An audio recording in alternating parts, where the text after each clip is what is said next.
We begin in Gaza, where homeless, grieving and terrified Palestinians are hoping that the latest international efforts will bring about a ceasefire.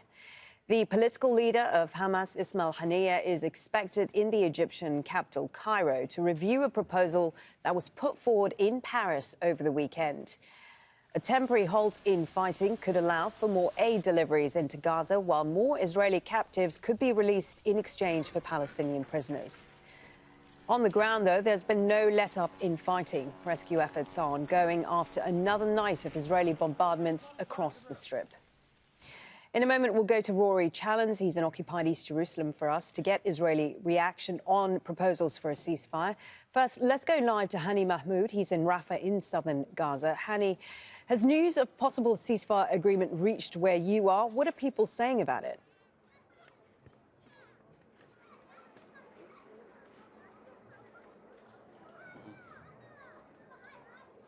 Yes, Malene. Well, people are looking forward to hearing more constructive reports about a possible ceasefire and a possible end to the ongoing war on the Gaza Strip. They're looking into an end to all hostilities and an end to demasculing of Palestinians as it's happening right now. Now, despite the ongoing bombing campaigns within the past 2 days that has intensified across the Gaza Strip, mainly in Khan Yunis and the northern part of the Gaza Strip, people are still hopeful that those emerging reports started to come out within the past 2 days are going, in fact, to lead into an agreement between the Palestinians, particularly fighting groups, and Hamas mainly, and the Israeli side that will include not only end the war and an immediate ceasefire, an increase in the humanitarian aid, but also a release of all Palestinian prisoners, including those who were detained from Gaza, the northern part, as the war was still continuing, including minors, in exchange, of course, for the release of the Israeli captives inside the Gaza Strip. People are hopeful. They're looking forward to having that. In fact, here all day long we get more questions from people who are passing by our sites, and just judging from the number of questions and the level of questioning that we get is that they are eager, as they are growing tired, exhausted, traumatized, and they want an end to their displacement. They don't want it to be permanent. They want to be able to go back to their homes in the northern part in Gaza City, as they have been displaced for 4 months right now. And it's about time, they said, as we hear from them, to go back and to look after their family, mainly provide them with the most sacred thing they have been entrusted on, providing them, which is protection and safety, as so far they are lacking any sense of security and safety as they are squeezed in the overcrowded part of the Gaza Strip in Rafah city. Yes, no surprise that they are desperate for a ceasefire, because there's been, again, more overnight Israeli raids across Gaza. Talk us through the situation on the ground, the aftermath, particularly at the hospitals, which have been under siege.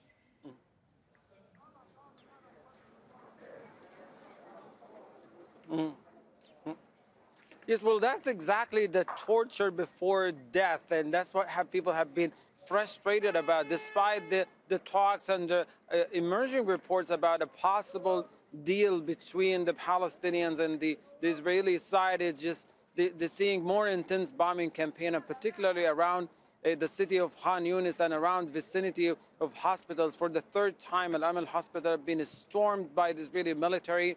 The large deal of the facilities and the properties were severely damaged. More people are being injured and more people killed inside the facility, including displaced Palestinians and an employed security guard employed by the Palestinian Red Crescent.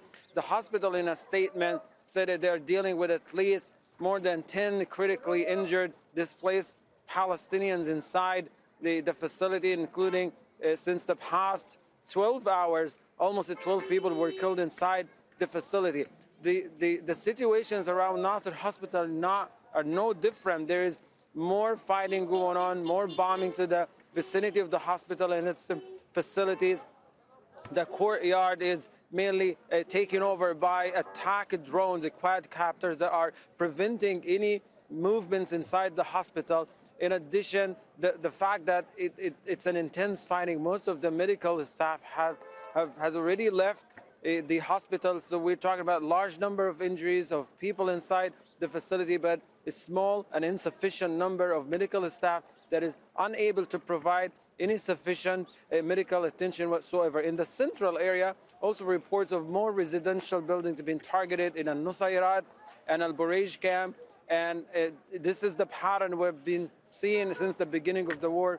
We have refugee camps, particularly in the central area and the northern part, repeatedly attacks and with large amount of firepower and attack aggressively, in fact. OK, thank you for that. Hani Mahmoud there for us in southern Gaza. Let's go now to Rory Challands. He's in occupied East Jerusalem for us. Rory, so a lot of debate in the last 24 hours or so about a possible ceasefire deal. What are you hearing where you are? Yeah, it's worth a recap, isn't it? Because the humanitarian and the military aspects of this proposed deal are kind of overlaid by many tiers of politics. So let's go through them. Hamas's position is that they will only agree to a deal which ultimately sees an end to the war, an Israeli military pullout of Gaza, an end to the siege of Gaza, and a serious prisoner exchange process.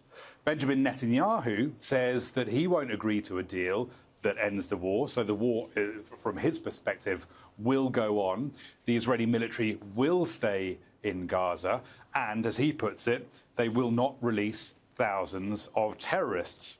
But Netanyahu is under huge pressure from the far-right flanks of his own governing coalition, and particularly Itamar Ben-Gvir, the National Security Minister, does not trust Netanyahu over any deal, thinks that he's trying to pull what he's calling a goat clause, kind of sneak his way to something that the far right will not find acceptable. And he says that he is willing to pull out of the governing coalition if Netanyahu signs up to something that releases thousands and thousands of what Ben-Gvir calls murderers, essentially.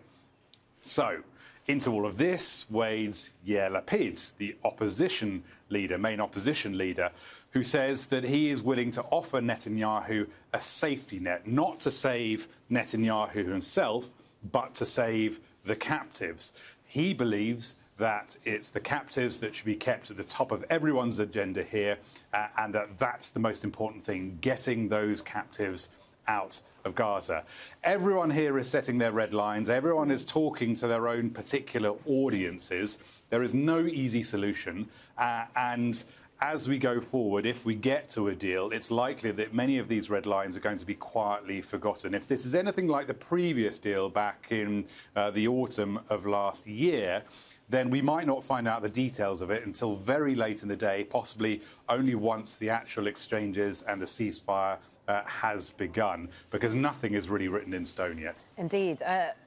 On a slightly different matter, there's been more Israeli criticism of UNRWA, the United Nations Palestinian Refugee Agency. What has the Prime Minister had to say about it again? Yeah, we know, as we have done for a long time, that Netanyahu is no fan of UNRWA, this relief agency that basically looks after the humanitarian affairs of many, many hundreds of thousands of Palestinians in Gaza.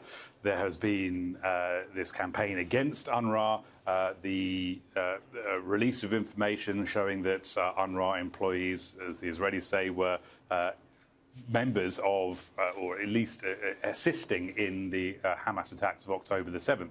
So Netanyahu most recently has been briefing ambassadors of the UN who have come here, and he's basically been telling them that UNRWA needs to be disbanded.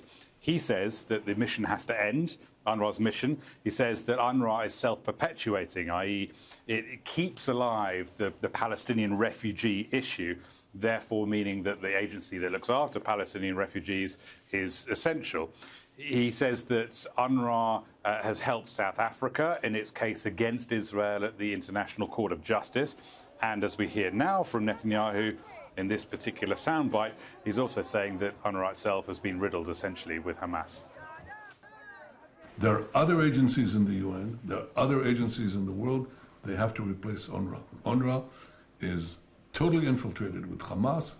It has been in the service of Hamas, in its schools, and in many other things. I say this with great regret because we hope that there would be an objective and constructive body to offer aid.